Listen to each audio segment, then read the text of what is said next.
troisième table ronde, et non des moindres, sur les nouvelles stratégies pour relever les défis budgétaires. Alors, pour commencer cette table ronde, on va d'abord commencer par Daniel Broz, de la mairie de Roubaix, pour dire quelques mots, parce que là, on était dans la table ronde numéro 2 sur la transformation interne des services, cette transversalité nécessaire. Et on va un peu continuer sur cette thématique-là pour faire la transition vers cette table numéro 3. Sur des financements et des manières de financer des projets, les projets qui nous intéressent évidemment, qui ont à la fois financé des projets et qui ont à la fois fait bouger les lignes de l'organisation. Daniel, on t'écoute. Oui, donc merci. Et tu peux te présenter en quelques mots. Merci Nathalie. Donc Daniel Broz, je suis le chef de service financement institutionnel. Je fais partie de l'équipe du DGS, exactement comme la direction transition écologique qui organise cet événement. Et je suis là plutôt un peu un témoin qui n'est pas du coup dans la thématique, qui est aussi un service transversal, et je suis là pour témoigner des effets positifs collatéraux qui a induit cette dynamique autour de zéro déchet et l'économie circulaire. Donc moi, je voudrais surtout au début dire que le premier vrai contact avec la direction, c'était autour de la réflexion comment financer cette dynamique, parce que vous pouvez bien imaginer que s'il y a une nouvelle approche ou un nouveau sujet à développer, à mise en place au sein d'une collectivité, il faut toujours des ressources. Donc la première impulsion, c'était comment on peut faire financer surtout les ressources humaines dans ce domaine. Et à ce même moment, lors de cette réflexion, il y avait une opportunité qui s'est présentée à nous. C'était aussi nos élus qui étaient très actifs par rapport à ce sujet, qui nous a permis du coup de franchir le pas et oser de nous lancer dans un projet européen. Au début, on ne savait pas combien de temps ça va nous prendre. C'était encore avant la période Covid. Et on est rentré tout direct dedans. Quelques mois après le début du projet, on est rentré dans la période Covid. Donc, c'était une expérience qui nous a beaucoup aidé à tester pas mal de choses, y compris les visios, comme vous tous. Cette expérience nous a permis aussi de voir comment apprécier ou comment valoriser le fait de travailler ou de développer une nouvelle dynamique, une nouvelle initiative dans le cadre très complexe avec les partenaires qui étaient nombreux. On était 9 dans le projet, avec encore les Anglais qui ne sont pas encore sortis de l'Union. Et d'autres aussi partenaires très différenciés. Il y avait vraiment de tout, le privé, les associations et les villes. Et ce projet nous a aussi permis, en se connaissant davantage avec l'équipe qui est ici présente, d'ailleurs on est 3 personnes là qui étaient plus ou moins au début du projet, Hugo et Alexandre juste à côté, de tisser des liens en interne. Donc c'est quelque chose qui est vraiment plutôt généraliste, là où je ne parle pas du tout du zéro déchet concrètement ou de l'économie circulaire, mais c'est quelque chose qui est important et qui nous a... Donc c'est vraiment un effet collatéral de cette dynamique qui nous a permis d'aller plus loin. Donc là, je pense que le fait aussi que le projet a été développé lors de cette période de Covid où on était obligé de tous travailler davantage ensemble et d'échanger davantage parce qu'il n'était pas possible de se voir en présentiel, ça nous a vraiment je dirais, assez rapprochés. On a eu la chance, c'est pas toujours le cas, de travailler en relation de confiance, à la fois dans l'équipe et aussi vis-à-vis des élus. C'était quelque chose qui était important pour la réussite du projet. Et du coup, je partage mon gratitude vis-à-vis de la direction et son équipe de pouvoir travailler avec eux et d'être aussi là aujourd'hui pour en témoigner. Et je me permets de t'interrompre un peu, Daniel, mais c'est vrai que ça nous a permis de nous rapprocher. On a le même coiffeur désormais, on se voit pour faire des pétanques au parc Barbieux avec Daniel quand il fait beau et en dehors du temps de travail. Bon, en dehors de ce petit trait d'humour, c'est pour montrer que ça a créé une vraie transversalité entre deux directions et que du coup, avant on était ton principal client, mais maintenant toi ça t'a permis d'aller encore plus loin. Enfin, tu l'expliqueras sur ces questions de projets européens et de ta mission d'appui stratégique. Est-ce que toi, oui, donc mission d'appui stratégique, et donc Hugo, par rapport à ce projet européen et ses financements, donc on a bien compris que le financement et le fait d'avoir osé finalement faire un projet européen, concrètement sur la démarche à la fois zéro déchet et économie circulaire, qu'est-ce que ça a apporté? Qu'est-ce que ces financements ont permis de faire? Zach, c'est assez intéressant parce que je peux dire, pour reprendre les trois mots d'introduction du titre de la table ronde, c'est que ce processus d'aller vers plus de projets européens, ça nous permet d'optimiser des ressources humaines existantes pour financer des politiques publiques innovantes. Enfin, je trouve ça très intéressant, je trouve que c'est très parlant quand on le dit. C'est l'idée que ça nous a aussi nous fait poser des questions sur comment on peut continuer à financer nos politiques publiques et du coup les stratégies politiques que nos élus ont décidé et portent via la feuille de route de la transition écologique, de l'économie circulaire de la ville de Roubaix. Aussi en termes d'expérience, c'est très intéressant. Dans le cadre du projet Upcycle Your Waste, on a pu s'appuyer sur différents types d'acteurs qui nous ont vraiment aidés à aller plus loin, par exemple sur des méthodologies pour faire des ateliers de synergie interentreprises, pour faire ce qu'on appelait des waste scans, des inventaires des gisements présents dans les différentes entreprises du Roubaisy. Et aussi, effectivement, un projet européen en appelant un autre, ça nous a aussi poussé à se poser d'autres questions, d'aller plus loin, de candidater notamment pour la Circular Cities and Region Initiative. Donc il y avait plus d'une centaine de villes et régions ou clusters économiques qui ont candidaté. Il y en a 12 qui ont été retenus en tant que pilotes, et Roubaix est la seule ville, en tout cas au niveau européen, dans le cadre de cette expérimentation de la Commission européenne. Donc voilà, ça a permis d'ouvrir des portes, aussi de travailler sur différents projets, par exemple le projet Definite CCRI pour Tissel. Donc ça nous a permis d'aller plus loin dans l'innovation, de se faire accompagner, pas forcément tant pour se faire rembourser du temps RH, même puis Daniel, au financement, je sais que c'est quelque chose de très important pour toi, que je partage à 100%, mais aussi par exemple des retours d'expérience, des méthodologies, ou ne serait-ce que des prestations qui peuvent être directement financées par la Commission européenne dans le cadre de cette expérimentation de la CCRI. Et donc, est-ce que l'étude d'Alexandre d'Alexandre Lemille a été financée grâce à ça? Ah non, ça c'était en amont. C'était en amont, c'était sur l'aspect zéro déchet. En fait, ça, ce qui est important de voir, c'est que toute cette politique zéro déchet nous a amené à nous poser la question de l'économie circulaire vers les acteurs économiques, qui s'est dit, tiens, pour financer ces politiques publiques, comment on peut trouver des solutions pour optimiser ces ressources humaines qui doivent être dégagées. On ne fait pas un projet avec personne, ça je l'apprends à personne, en l'occurrence.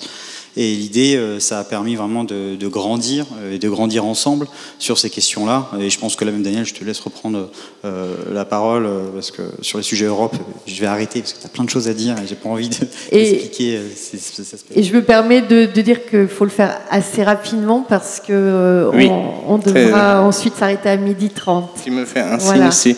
Non, mais je voulais seulement dire, si le retour d'expérience, au moins c'est le projet qu'on a pu déjà réaliser, c'est que ça nous a permis du coup de voir qu'on est capable de faire, qu'on peut aussi poursuivre et qu'on a envie de faire davantage. Et cette volonté de faire davantage c'est du coup un peu généralisé. On a maintenant envie de faire de reproduire cette expérience dans toute la direction, si possible, avec du coup une consolidation au sein de l'organisation, l'organigramme même, et avec une stratégie Europe qu'on a proposée et qui va être soumise au Conseil ce soir. Voilà, c'est tout. Donc, le fait d'aller chercher du financement bien au-delà des territoires, donc du financement européen, ça pousse aussi à avoir des ambitions plus grandes et aussi des moyens de concrétiser. Merci beaucoup. Voilà, c'est aussi une possibilité pour toutes les collectivités ici de dire ça peut se faire, on peut aller chercher du financement européen sur ces sujets.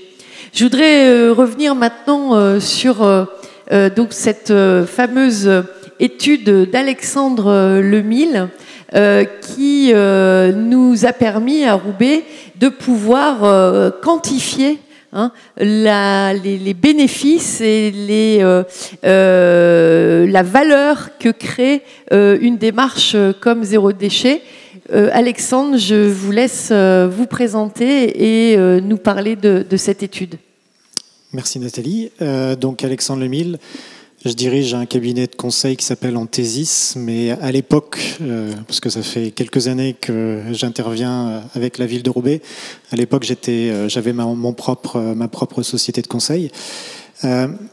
L'étude du retour sociétal sur investissement, en fait, c'est une méthode internationale pour laquelle je suis accrédité et qui consiste à reconnaître toutes les valeurs créées par un programme, un projet, et notamment un projet citoyen comme le zéro déchet et envers l'économie locale.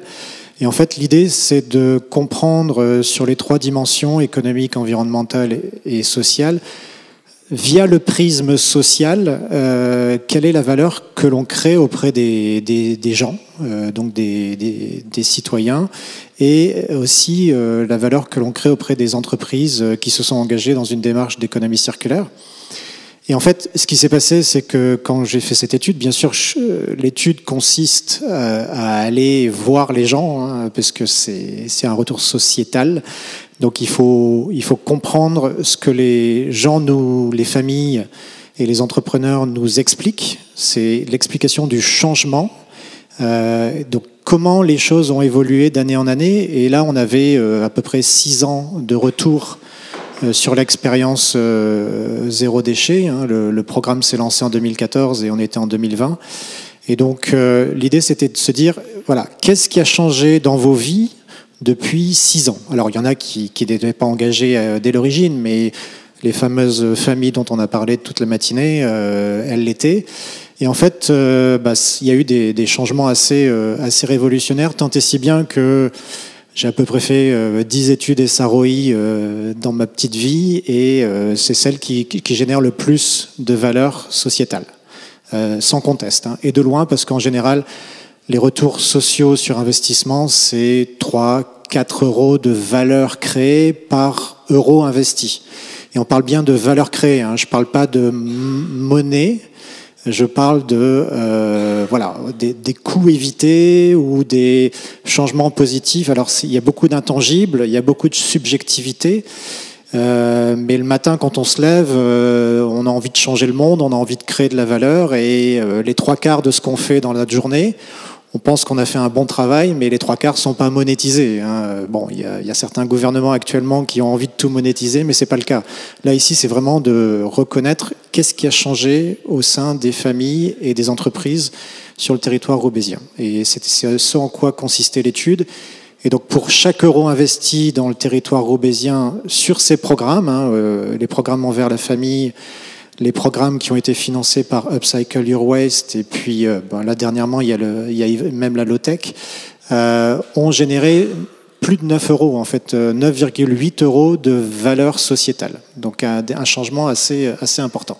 Alors une valeur sociétale, est-ce qu'on peut avoir un exemple concret? Vous me parliez de Happy l'autre fois, sur les jouets. Oui. Alors, une valeur sociétale, donc ça inclut les 3 dimensions. C'est aussi bien les associations, oui, qui vont réparer les jouets. Donc derrière ça, il y a la création de l'emploi utile.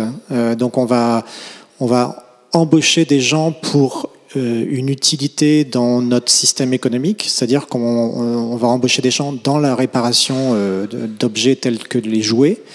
On va embaucher les gens dans, par exemple, Enici, l'entreprise qui crée des objets design à partir de déchets, récupère a l'opportunité d'avoir des gens qui ont été formés préalablement au tri via Triselec. En tout cas, c'était le cas à l'époque.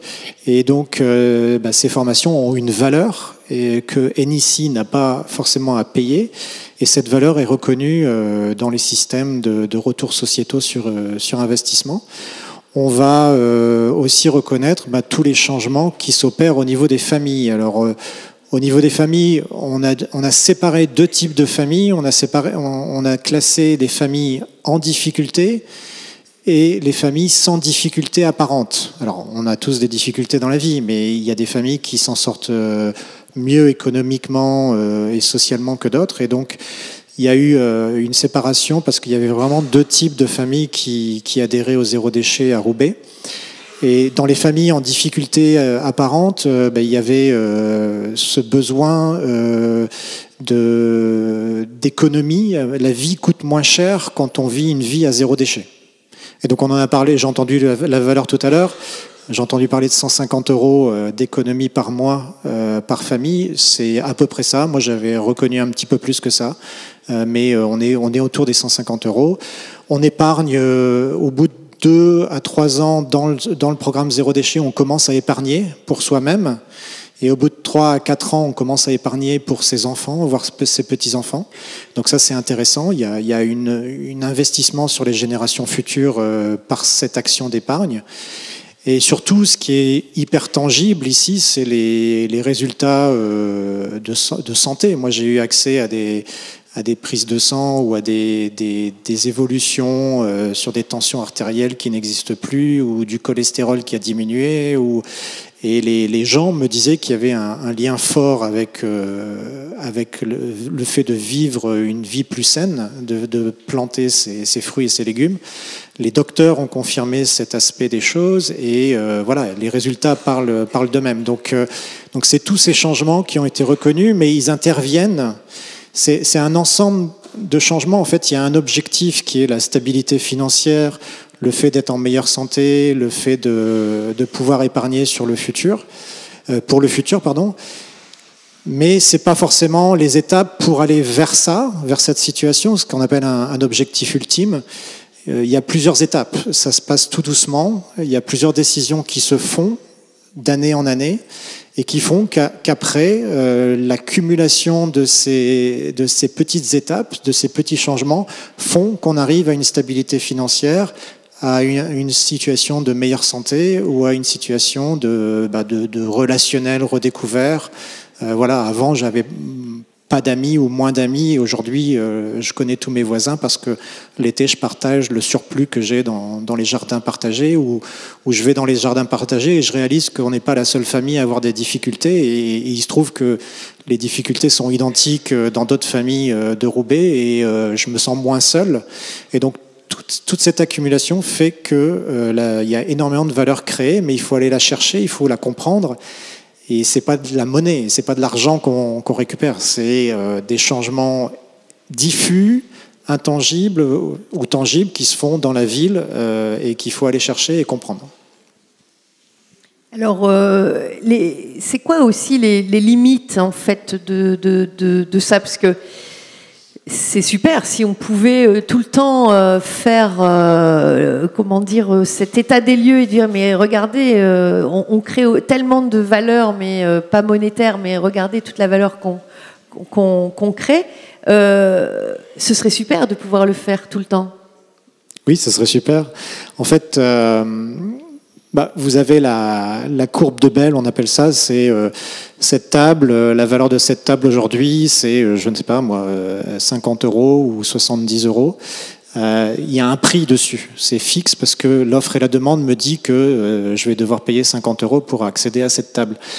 La courbe de Bell existe aussi sur d'autres, sur des coûts évités ou sur des changements ou sur le fait de ne pas avoir à aider financièrement telle ou telle famille parce qu'elles se sont prises en charge et vivent une vie différente. Et en fait, il faut aller chercher cette valeur parce qu'elle existe.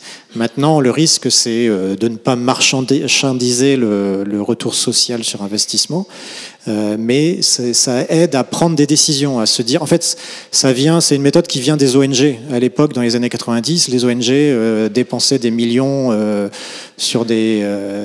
pour des campagnes en France ou des situations de conflit à l'étranger et n'arrivaient pas à expliquer aux financeurs quelle était la valeur qu'ils créaient, mais elles voyaient bien qu'il y avait des changements, que les bénéficiaires vivaient une vie meilleure. Et en fait, c'est venu de là. Donc, la limite, c'est qu'il faut faire attention. On parle d'intangibilité et de subjectivité, mais ça fait partie de... je me sens mieux aujourd'hui parce que je vis une vie... j'ai entendu parler de joie et de bonheur tout à l'heure. Et c'est vrai, on a vu ça dans les interviews des familles. Mais alors, comment vous exprimez ça, quoi ? Et donc, il faut aller chercher cette valeur. On met des proxies, ce qu'on appelle des représentations financières devant ces changements pour pouvoir les estimer. Mais après, on fait attention à ce qu'on reconnaît comme valeur et on applique des ratios qui vont aller diminuer cette valeur pour dire attention, on ne va pas surévaluer ce que l'on a entendu ou ce que l'on voit. On va essayer de contrôler le retour total sur cet investissement qui a été fait pour essayer d'aller le plus proche possible de la vérité. Mais on joue avec de l'intangibilité et de la subjectivité en parallèle de l'objectivité et de retour tangible. Comment on pourrait massifier cette façon de faire ? Alors, j'ai vu qu'il y avait un sujet sur l'IA. Oui, c'est vous qui l'avez amené. Ah oui, ah bon.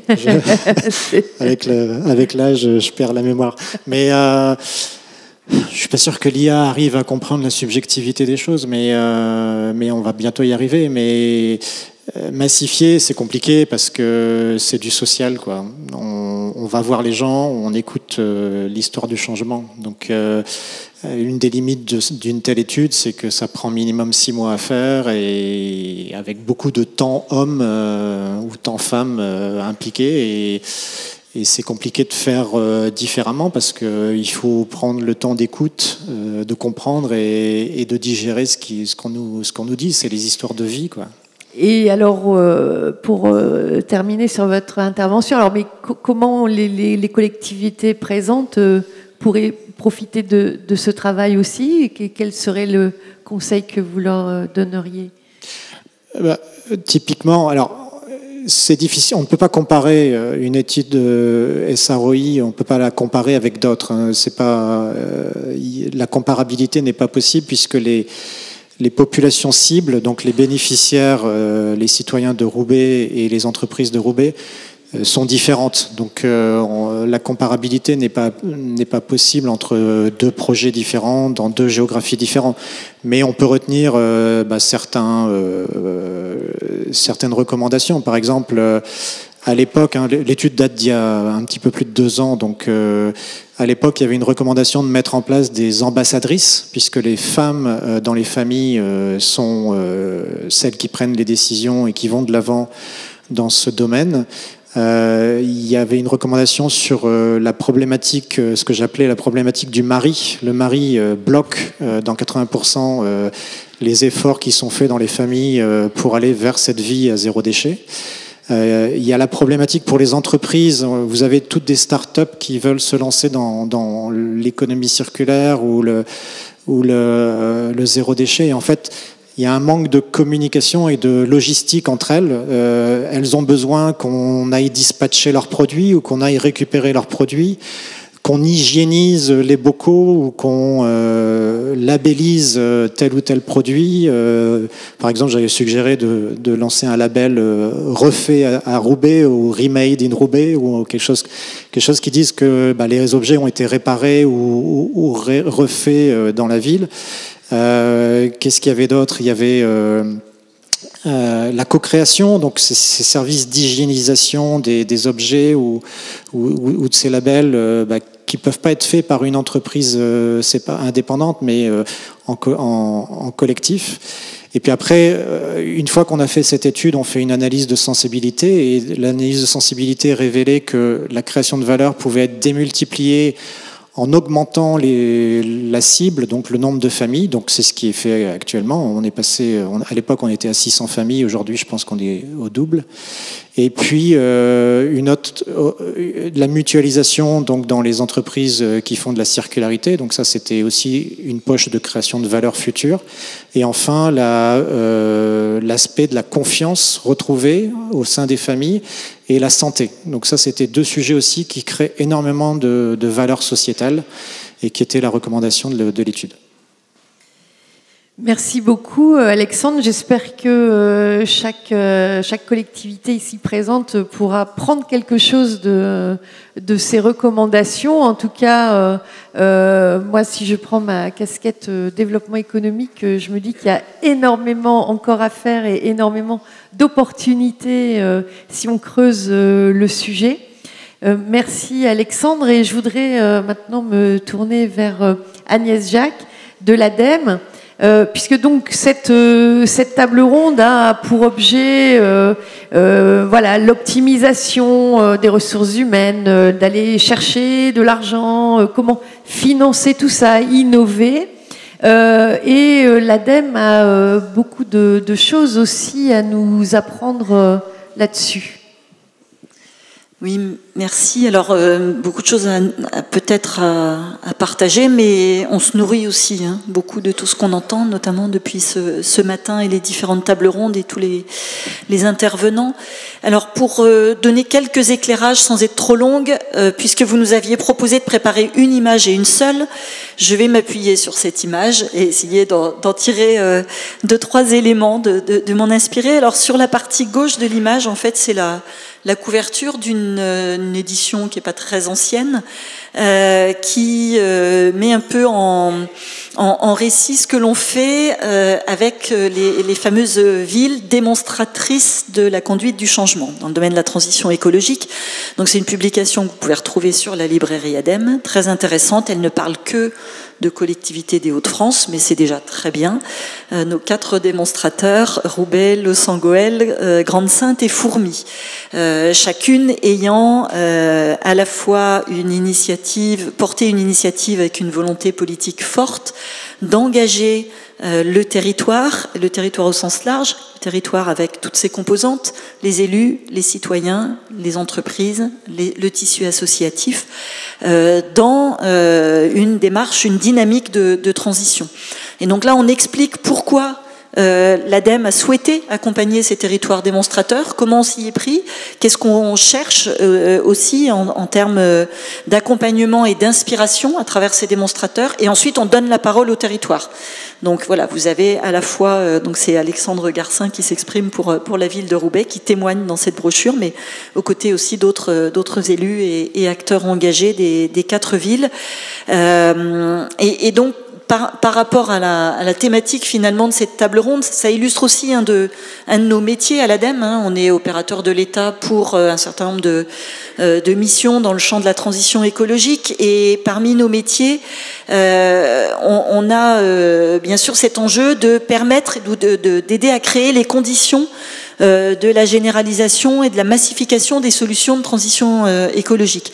Et bien là, par le biais des démonstrateurs, on va tester et essayer d'opérationnaliser d'abord sur un périmètre, et ensuite de regarder comment tout cela peut en inspirer d'autres. Alors inspirer, c'est pas calquer, c'est pas dupliquer, c'est pas répliquer, ça passe par le fait de tirer les enseignements des méthodes qui fonctionnent, mais ensuite ça se transpose à d'autres contextes territoriaux, géographiques, et donc l'important, c'est là-dedans, c'est vraiment la manière dont on raconte l'histoire, et donc c'est le sujet de la mise en récit de ces expériences de transition.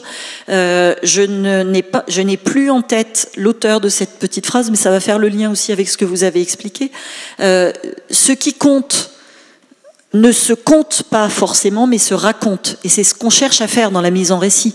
C'est-à-dire qu'il y a vraiment des transformations qui vont pas forcément toutes se mesurer en euros, en tonnes, en kilowattheures, etc. Mais en bénéfices, les bénéfices sur la santé, les bénéfices sur l'enthousiasme et la joie de vivre que vous avez exprimé, madame, et qui, je pense, ce matin, on a tous été convaincus d'une manière ou d'une autre, et on a tous repéré là où on avait encore des bénéfices à aller chercher dans nos vies quotidiennes. Et donc ce travail sur la mise en récit, on le fait avec les territoires démonstrateurs. On a la chance dans notre région d'avoir aussi un acteur qui est un GIP qui s'appelle le CERD, le Centre Ressources du Développement Durable, pour ceux qui viennent d'autres régions en France. Vous pouvez aussi aller regarder ce qu'ils font sur la mise en récit des transitions. On raconte une histoire à partir de l'historique d'un territoire, le chemin parcouru, qui peut être semé d'embûches, qui aboutit à du résultat, et aussi comment ça crée, finalement, ça stimule le territoire, mais ça peut aussi inspirer les autres. Deuxième partie de l'image, j'ai promis que j'étais pas trop longue, mais deuxième partie, c'est l'illustration d'un autre exercice, d'un autre métier à l'ADEME. Finalement, c'est innover, préparer l'avenir. On le fait aussi en réalisant et en partageant des travaux de prospective. On parlait tout à l'heure de 2050. On s'est projeté en 2050 à travers nos scénarios vers la neutralité carbone. Et on a élaboré, on n'a pas choisi un chemin, un scénario, on a élaboré 4 scénarios volontairement très contrastés, mais tous cohérents, de transition de l'ensemble de la société vers la neutralité carbone. Alors ça va de solutions qui misent plutôt sur la technologie et sur des aspects très techniques et des paris là-dessus, sur la technologie, l'innovation, à des scénarios qui misent beaucoup plus sur les notions de sobriété, de coopération territoriale, d'économie du partage. Et tout ça, ça peut se traduire aussi, finalement, en impact budgétaire. Ou qu'est-ce que ça nous dit sur une stratégie budgétaire pour se mettre sur ce chemin-là? Alors, bien sûr, vous imaginez que quand on est plus vers la sobriété, mais on va être sur de l'économie de ressources, donc également sur de l'économie au niveau de l'investissement nécessaire, sur la mobilisation de ressources et puis de solutions. Quand on est sur le partage, on va aussi chercher à optimiser l'euro investi par rapport à l'usage d'un service, d'un bien, d'un équipement. Ça va parler sur la consommation matérielle, mais ça peut aussi se traduire dans les enjeux de mobilité, par exemple, ou de partage de l'espace. Et puis, quand on est sur des solutions qui font davantage appel à la technologie, on va miser sur de l'investissement. Alors, de l'investissement qui peut rapporter sur le long terme, qui peut amener de l'optimisation de coûts, de fonctionnement à moyen et long terme. Et puis, le scénario qui pousse le plus, finalement, cette dimension technologique, il est un peu comme le scénario laisser faire, j'allais dire, mais là, par contre, il va être très coûteux parce qu'il faudra aussi beaucoup investir pour réparer. C'est-à-dire tout ce qu'on va continuer à émettre, il faudra trouver des solutions pour compenser, pour réparer, pour capter, etc. Donc on va être sur des dimensions plus conséquentes et plus massives. Derrière ces scénarios, on a testé. On n'a pas juste écrit des scénarios avec des solutions techniques, avec des hypothèses. Bien sûr, ça se traduit aussi dans ce qu'on appelle les feuilletons thématiques. Mais on a testé aussi auprès d'un groupe de citoyens, et c'est ce qu'on appelle notre feuilleton sur les modes de vie. En quoi ces scénarios vous parlent et en quoi vous considérez qu'il y a une forme de faisabilité ou quelles sont les conditions pour créer pour les rendre faisables. Il y a aussi une question d'acceptabilité. Et on voit bien que globalement, il y a des freins sur des entrées de sobriété, il y a des freins ou des craintes par rapport à la technologie, mais on voit bien que globalement, toute la réponse ne sera pas dans des aspects techniques et économiques, mais qu'il y a d'abord un regard aussi sur le changement des comportements individuels et bien plus que sur les comportements individuels, sur des choix de vie collectifs. Ce qui ressort d'une trentaine de foyers à travers toute la France et avec des catégories socio-professionnelles représentatives, avec des différences d'âge. On voit bien que cette notion vraiment sur quel chemin on veut s'embarquer collectivement et on veut embarquer notre société dans la transition, c'est vraiment ce qui ressort fortement comme interpellation dans ce questionnement autour des modes de vie qu'implique la transition qui est nécessaire. On sait qu'on doit y aller, on sait qu'il y a une forme d'urgence, mais quels moyens on se donne aujourd'hui et comment on traduit ça dans des projets de société.